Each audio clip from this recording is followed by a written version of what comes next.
It was one of those rainy Tuesdays where everything feels gray and heavy. I had just finished a long shift at the warehouse, and my back was aching. All I wanted was a hot coffee and a sandwich before I went home crash.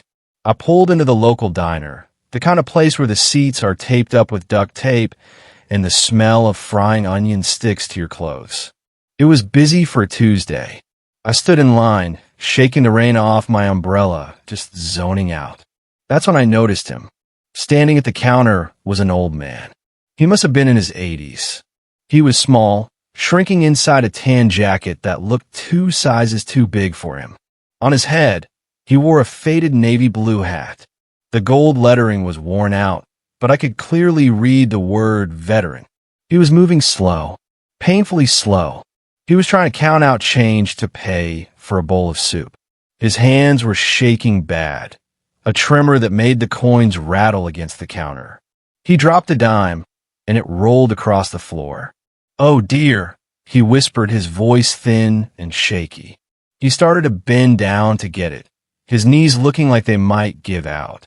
That's when the trouble started. Behind him stood 2 young guys, maybe in their early 20s. They were dressed in expensive gym clothes, looking like they had nowhere important to be, yet they were acting like they were in the biggest rush of their lives. "Come on, Pops," the taller one groaned, rolling his eyes. "It's 10 cents. Leave it." The old man froze. He looked embarrassed. "I'm sorry," he stammered, trying to stand back up. "My hands, they aren't what they used to be." "Yeah, well, neither is my patience," the second guy laughed. It was a cruel, sharp laugh. "You should be in a home, not holding up the line for everyone else. Hurry up or move aside." The cashier, a young high school girl, looked terrified. She didn't know what to do. The diner went quiet. You know that kind of silence where everyone hears it, but everyone pretends they don't? People look down at their phones or stir their coffee, afraid to get involved. I felt a heat rise up in my chest. It wasn't just anger. It was a heavy, sick feeling in my gut. I looked at the old man. His face had turned bright red. He was trembling more now, not from age, but from shame. He started shoving the coins back into his pocket. I'll just go," the old man said softly.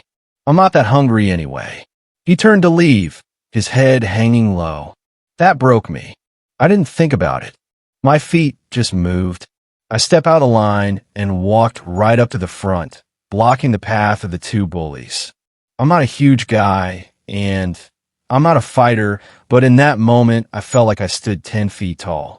"Hold on, sir," I said to the veteran. My voice was calm, but it was deep and firm. I didn't shout. I didn't need to. I turned to look at the 2 guys. I looked them right in the eye. They stopped laughing. "Is this how you were raised?" I asked. It was a simple question. This man fought for this country.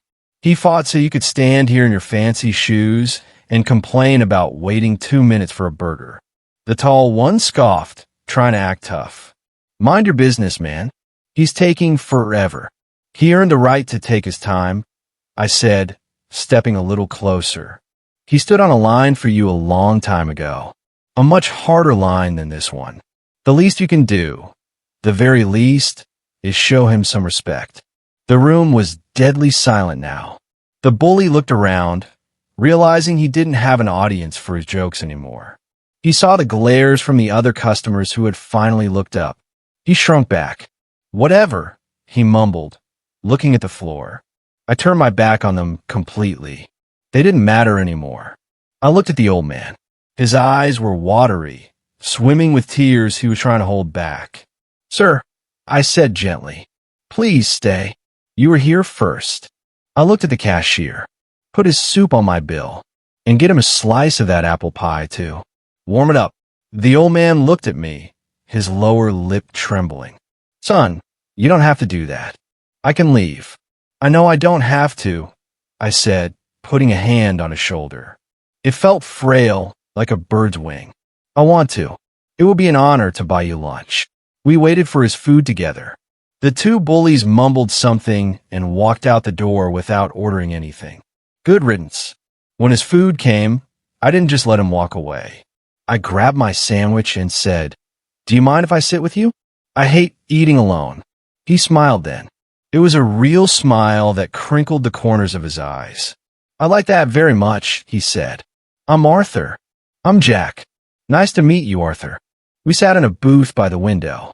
For the next 30 minutes, the rain didn't matter. The sore back didn't matter. Arthur told me about his wife, who had passed away 3 years ago. He told me that coming to this diner was the only time he really got out of the house. He told me he had served in Korea in the bitter cold, and how he still felt that cold in his bones sometimes. He ate his soup and the pie, savoring every bite. But more than the food, he seemed to be starving for conversation. He just wanted to be seen. He wanted to feel like a human being, not a nuisance. When we finished, we walked to the door. The rain had slowed down to a drizzle. Arthur stopped and turned to me. He reached out and shook my hand. His grip was surprisingly strong for a moment. "You didn't just buy me lunch, Jack," he said, his voice thick with emotion. "You gave me back my dignity. I was feeling very small today. Thank you for standing up for me." "Anytime, Arthur," I said. "Take care of yourself." I watched him walk down the street, moving slow, but his head was up. He wasn't looking at the ground anymore. I walked to my car and sat there for a minute before starting the engine. I was tired, wet, and I'd spent my last $20 on lunch. But as I drove home, I didn't feel the weight of the day anymore. I realized that it costs absolutely nothing to be kind, but the price of being cruel is your own humanity. I hope I see Arthur again. Next time, I won't wait for someone to be mean before I say hello. I learned that day that sometimes the bravest thing you can do isn't fighting a war. It's just reminding someone that they matter.